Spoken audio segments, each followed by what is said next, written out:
بسم اللہ الرحمن الرحیم۔ حضرت ابو ہریرہ رضی اللہ عنہ سے روایت ہے کہ ان حضرت صلی اللہ علیہ وآلہ وسلم نے فرمایا، بے شک دین آسان ہے، اور جو شخص دین میں سختی اختیار کرے گا تو دین اس پر غالب آ جائے گا اور اس کی سختی نہ چل سکے گی۔ بس اس لیے اپنے عمل میں پختگی اختیار کرو اور جہاں تک ممکن ہو میانہ روی برتو اور خوش ہو جاؤ کہ اس طرز عمل سے تم کو دارین کے فوائد حاصل ہوں گے، اور صبح اور دوپہر اور شام اور کسی قدر رات میں عبادت سے مدد حاصل کرو، یعنی نماز 5 وقتہ بھی مراد ہو سکتی ہے کہ پابندی سے ادا کرو۔ صحیح بخاری حدیث نمبر 39۔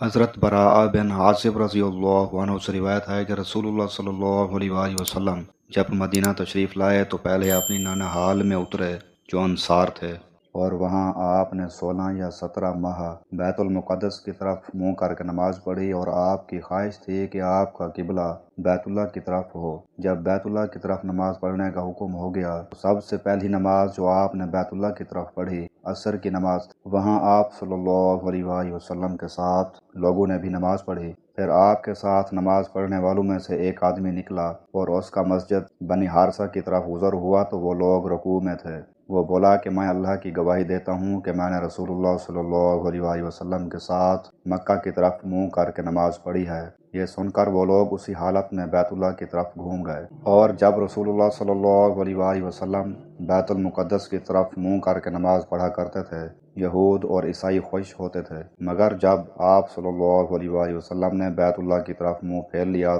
تو انہیں یہ امر ناگوار ہوا۔ ظہیر ایک راوی کہتے ہیں کہ ہم سے ابو اسحاق نے براء سے یہ حدیث بھی نقل کی ہے کہ قبلے کی تبدیلی سے پہلے کچھ مسلمان انتقال کر چکے تھے، تو ہمیں یہ معلوم نہ ہو سکا کہ ان کی نمازوں کے بارے میں کیا کہیں۔ تب اللہ نے یہ آیت نازل کی، وَمَا كَانَ اللَّهُ لِيُضِيعَ إِيمَانَكُمْ، اور اللہ تعالیٰ نے فرمایا ہے کہ اللہ تمہارے ایمان کو ضائع کرنے والا نہیں، یعنی تمہاری وہ نمازیں جو تم نے بیت المقدس کی طرف منہ کر کے پڑھی ہیں قبول ہیں۔ صحیح بخاری حدیث نمبر 40۔